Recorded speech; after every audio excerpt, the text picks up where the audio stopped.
Welcome to Sara Naren Motamadi series. Dinner ready. சாரிங்க ஆக்சுவலா ஒரு நடுவுல கொஞ்சம் கேப் ஆயிருச்சு வீடியோ போட முடியாம இருந்தது காரணம் என்னன்னு பாத்தீங்கன்னா கொஞ்சம் உடல்நிலை மோசமா இருந்தது சமையல் பண்ற அளவுக்கு உடல்நிலை இல்லை நான் வந்து இட்லி தோசை எல்லாம் சுட்டேன் கேட்டேன் இட்லி தோசை வச்சுட்டே ஸ்டார்ட் பண்ணலான்னு இவர் வந்துட்டு கொஞ்சம் வெரைட்டியா இருந்தாதான் வீடியோக்கு எடுத்துப்பாராமா என்னைய இல்லைன்னா எடுத்துக்க மாட்டாராம் ஸோ அந்த மாதிரி எல்லாம் சொன்னதுனால நானும் வெரைட்டியா என்ன செய்யறதுன்னு யோசிச்சுட்டேன் அது எப்படி செய்யறதுன்னு யோசிச்சுட்டேன் இதெல்லாம் யோசிச்சு உடம்பு நான் டயர்டாகி செய்ய முடியாது எப்படி செய்யறதுன்னு யோசிச்சேன் இந்த மாதிரி என்ன வெரைட்டி செஞ்சு எப்படி எல்லாம் ப்ரெசென்ட் பண்ணலான்றதை யோசிச்சு டயர்டாகி செய்ய முடியாம ஆயிடுச்சு ஒரு வழியா இன்னைக்கு வந்து 5 மணிக்கெல்லாம் எங்க வயிறுகளுக்கு பசிச்சிருச்சு இன்னைக்கு வந்து நாங்க என்ன பண்ணிருக்கோம்னு பாத்தீங்கன்னா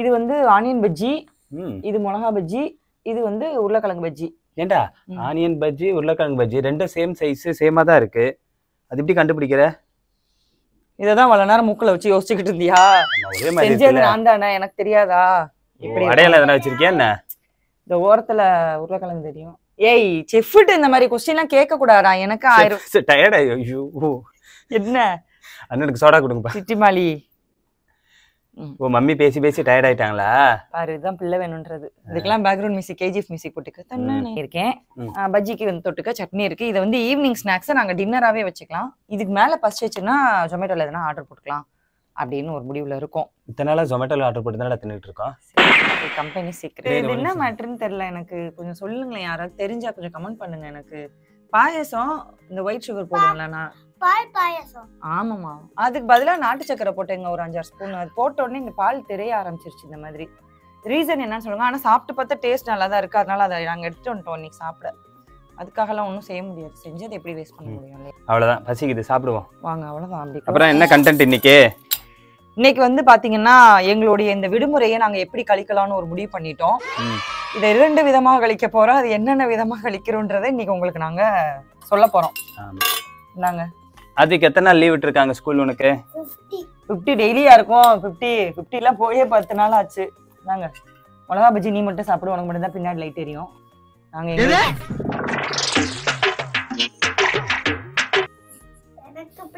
இந்த அடப்பட்டோ நம்மளுக்குலாம் இந்த ரவுண்டுமா இந்தமா ஓகேடி இது ஆனியன் இது பொட்டேட்டோமா இது அதுவும் ஆனியன் உனக்கு என்ன வேணும்னு சொல்லு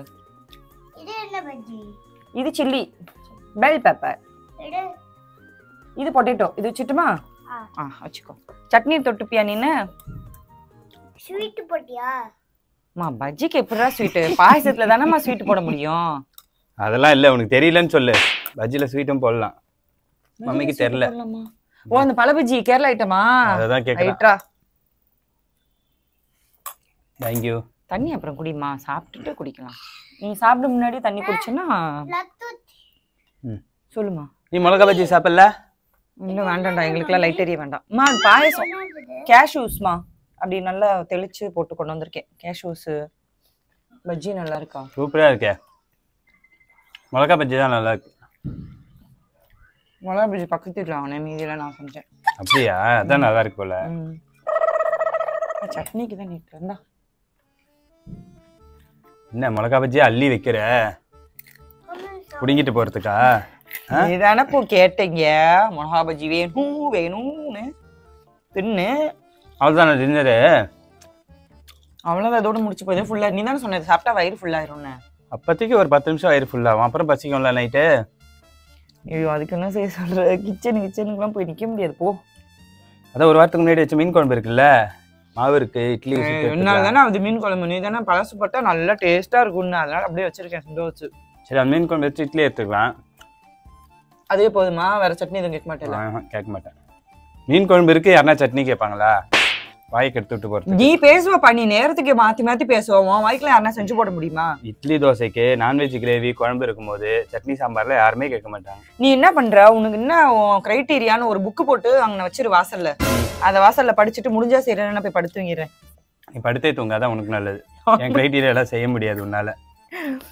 மாடு பெண்ணான்ற அது பத்தாதான் உனக்கு இப்ப பத்தோம் வயிறு ஃபுல் ஆயிடும், அப்புறம் பசிக்கும்ல நைட்ல.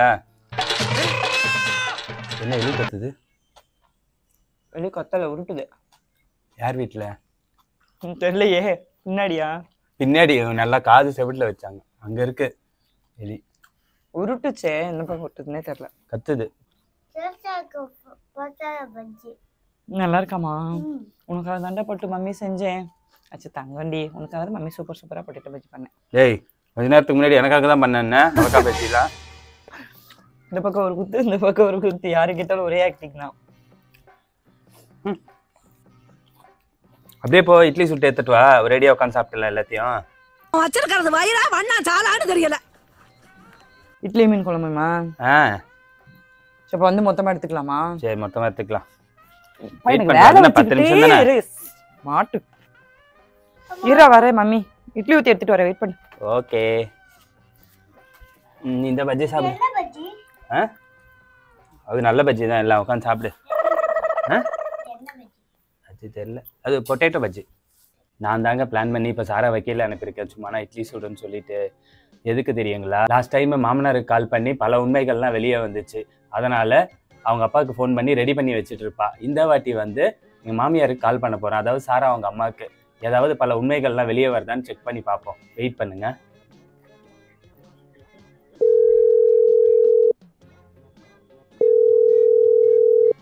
ஹலோ அத்தை. சொல்லுங்கப்பா. நான் தான் பேசுகிறேன். எப்படி இருக்கீங்க? நல்லா இருக்கேன் நல்லா இருக்கேன் நல்லா இருக்கேன். சாரா நல்லா இருக்காளா? நல்லா இருக்கா, அது கீழே வேலை பார்த்துட்டு இருக்கா. ஒன்றும் இல்லை அத்தை, லாஸ்ட் டைம் சாரா அவங்க அப்பாவுக்கு கால் பண்ணியிருந்தேன். அவர் சில விஷயம்லாம் சொன்னார். சாரா சின்ன வயசில் கையை மடக்கி வச்சுட்டு ஸ்கூல் போகாமல் ஏமாத்திட்டு இருந்தான்னு. அந்த மாதிரி யாராவதுனா போய் சொன்ன மேட்ரு எதுனா இருக்கா? சின்ன வயசில் ஏமாத்தி இந்த மாதிரி. ஒரு வட்டம் டான்சில் ஆப்ரேஷன் கூப்பிட்டு போனோம்யா. கூப்பிட்டா வரமாட்டேன்ருச்சு. ஐஸ்கிரீமும் டொரினோவும் நான் உனக்கு வாங்கி தரேன் வா பாப்பான்னு சொல்லி நாங்கள் கூப்பிட்டு போயிட்டோம்.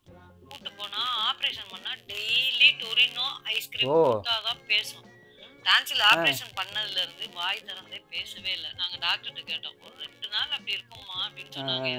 சரின்ட்டு நாங்கள் 2 நாள் டொரினோ ஐஸ்கிரீம் வாங்கி கொடுத்தோம். இந்த ஐஸ்கிரீமே டொரினோவை சாப்பிட்டுட்டு தான் அம்மானு பேச்ச ஆரம்பிக்கும். அது வரைக்கும் அது பேசவே பேசாது. இது மாதிரி பண்ணிக்கிட்டே இருந்துச்சு. டாக்டர்கிட்ட நாங்கள் ஆப்ரேஷனாலதான் பிரச்சனையோன்னு கேட்டோம். டாக்டர் சொன்னாரு ஒன்றும் இல்லை, அதெல்லாம் எந்த பிரச்சனையும் இல்லை, நீங்க எதுவும் ஐஸ்கிரீம் எதுவும் வாங்கி தராதீங்க சொல்லிட்டாரு. நாங்களும் அதே மாதிரி மறுநாள் ஐஸ்கிரீம் சொன்னோம், எதுவும் வாங்கி தரல. ஆனா பேசிடுச்சு. அப்புறம் தான் தெரியுது இது ஏமாத்திருக்கு, எங்களை 10 நாளா ஏமாத்திருக்கு. ஐஸ்கிரீம் டொரினோக்காக வாயை திறந்து பேசாம இருந்திருக்கு. இது பூரா நாடகம் ஆடி இருக்கு எங்களுக்குன்றது அப்புறம் தான் தெரியுது. சரி உங்க உடம்பு பாருங்க, நான் அப்புறமா கூப்பிடுறேன். அப்பாடா. உய் என்ன சாப்பிட்டீங்களா? இல்ல நீ வரேன்ட்டு வெயிட் பண்றேன். உன்னை விட்டு எப்படி சாப்பிடுறது? இட்லி ஊத்தி வச்சிட்டேன்டா, ஒரு 2 minutes. அதுக்குள்ள பாயசம் சாப்பிடலாம்னு வந்தேன். பாயசமா? உனக்கு இருக்கு பாயசம். பாயசம் இருக்குன்னு சொன்னேன். இருக்கு எவ்வளவு இருக்கு? எவ்வளவு நேரம் செஞ்சு வச்சேன், எனக்கு பசி மயக்கமே வருதுப்பா. சரி சரி சாப்பிடல, நீங்க அப்படியே வச்சிருக்கீங்க எனக்காண்டி. உன்னை விட்டு எப்படி சாப்பிடுறது? சரி இந்த மேட்டர் மறந்துடாதீங்க. எனக்கு இது எப்படி ஒயிட் சுகர் போடலன்னா இந்த மாதிரி திறந்து போகுமான்னு எனக்கு ஒரு சொல்லுங்களேன் யாராவது. நீ வந்து ஒயிட் சுகர் போட்டாலும் திரண்டு தான் போகும்டா. தோமா அவனுக்கு போய் ஃபர்ஸ்ட் தோடி தங்கத்துக்குடி. கேஷ்யூ சாப்பிடுவியாமா? வேண்டாமா? சரி நான் வறுத்துதாம்மா போட்டிருக்கேன், சாப்பிட்டு பாரு, கொஞ்சம் டேஸ்ட்லாம் இருக்கும். இது கொஞ்சம் கொஞ்சமா வச்சுக்கோ, அப்பதான் ஆறி போகும். ஏண்டா இந்த ஸ்பூனை தானே பிடிங்க அங்க கொடுத்துட்டேன். இதோ இருக்கு இது சாப்பிட்றதுக்குன்னே ஸ்பூன் இருக்கு. சரி அது கொடுத்துரு. ஆமா அது அவன் ஸ்பூன். மனுஷனாடா நீங்க. அதான் சொன்னேன், அதான் நல்லா இருக்கும். தித்திப்பாவே இல்ல. அதான்டா அது அது இன்னும் நல்லது இல்லைன்னு சொன்னாங்கடா. அந்த வெள்ளை சுகரு, ஒயிட் ஜீனி. ஒயிட் ஜீனி என்ன ஜீனி? சுகி ஜீனி. ஒயிட் ஜீனி என்னது அது? அப்புறம் உங்க அப்பா கால் பண்ணுமா? எங்க அப்பாக்கா? பண்ணலாமே, பண்ணு, என்ஜாய் பண்ணி. சரி அவர்கிட்ட போன் பண்ணி கேட்டு என்னத்த சொல்ற, நீயே சொல்லு. சின்ன வயசுல எதனா சுவாரஸ்யமான சம்பவம் இருக்கா? மக்கள் ரொம்ப ஆர்வமா இருக்காங்க. சின்ன வயசுல நான் எல்லா ஆனுவல் டேலயும் நீ அந்த தொண்டையில ஆபரேஷன் பண்ணனும் ஒரு வாட்டி சொல்லிருந்தியே, அப்ப கல்யாணம் ஆன புதுசுல சொன்ன, அந்த மேட்டர் சொல்லு. தொண்டை? ஆமா நான் தான் சொன்னேன்ல. எனக்கு ஆக்சுவலா சின்ன வயசுல வந்து ரொம்ப நல்ல வாய்ஸ், ரொம்ப குயில் போல இருக்கும் என் குரல் வந்து. எனக்கு பாட்டு பாடணும்னு ரொம்ப ஆசை. சின்ன வயசுல கிளாஸ்லாம் போயிட்டு இந்த மாதிரிலாம் பண்ணிட்டு இருப்பேன். அவன் கேட்கறதுக்கு தான் யாருக்கும் ஆசை இல்லை.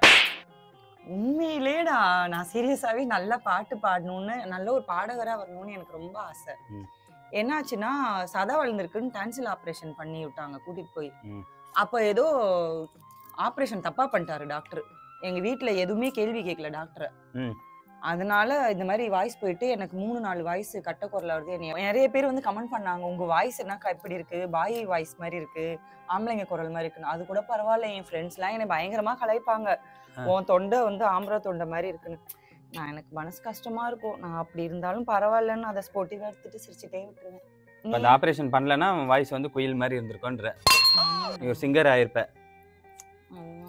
நான் அதை நினைச்சுதான் ரொம்ப நாள் ஃபீல் பண்ணிருக்கேன். நிறைய நாள் ரொம்ப கவலைப்பட்டிருக்கேன் அதை யோசிச்சு. நாங்களும் ஃபீல் தான் பண்றோம். நாங்களா? நானும் ஆத்விகம்.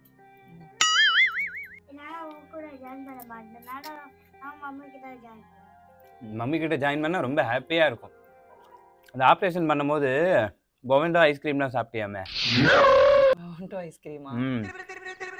யார் சொன்னா? நீ தானே அன்னைக்கு சொன்ன. அதெல்லாம் ஏன் சொல்ல மாட்டற? அதெல்லாம் சொல்ல மாட்டியே.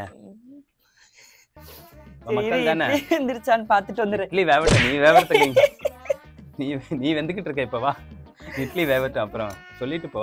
எவ்வளவு கண்ணீர் மலையோ நான் என் கஷ்டப்பாடு கவலையை சொல்லிட்டு இருக்கேன். கண்ணீர் மலைக நாங்க எல்லாமே பார்த்து தரையில வர்றதெல்லாம் திரையில ஓடிடுச்சு ஆல்ரெடி. என்ன தரையில பேசலாம், திரையில வருது. லைவ் ரிலே கொஞ்சம் டிலே. இதுக்கு பொவெண்டோ ஐஸ்கிரீம் தான் தின்ன. கொண்ட ஆப்ரேஷன் பண்ணிட்டு எந்த பைத்தியக்காரனாவது டாக்டருக்கு தெரியாம ஐஸ்கிரீமும் பொவெண்டோவும் எங்க வீட்ல வந்து என்னை ஏமாத்தி ஆப்ரேஷன் கூட்டிட்டு போயிட்டாங்க. சரி, அப்ப நான் என்ன பண்ணுவேன், நான் அவங்கள திருப்பி பழி வாங்குறதுக்காக காலையில பேச மாட்டேன். கூல் ட்ரிங்க்ஸ் வாங்கி கொடுத்தாதான் நான் வந்து பேச முடியும் அப்படின்ட்டு அவங்கள சும்மா கொஞ்ச நாள் டார்ச்சர் பண்ணி கிடுக்கா வேலை. அந்த டொரினோ நீ குடிச்சாதான் ஐஸ்கிரீம் சாப்பிட்டாதான் அம்மான்னு கூப்பிடுவாங்க. அடங்கும்.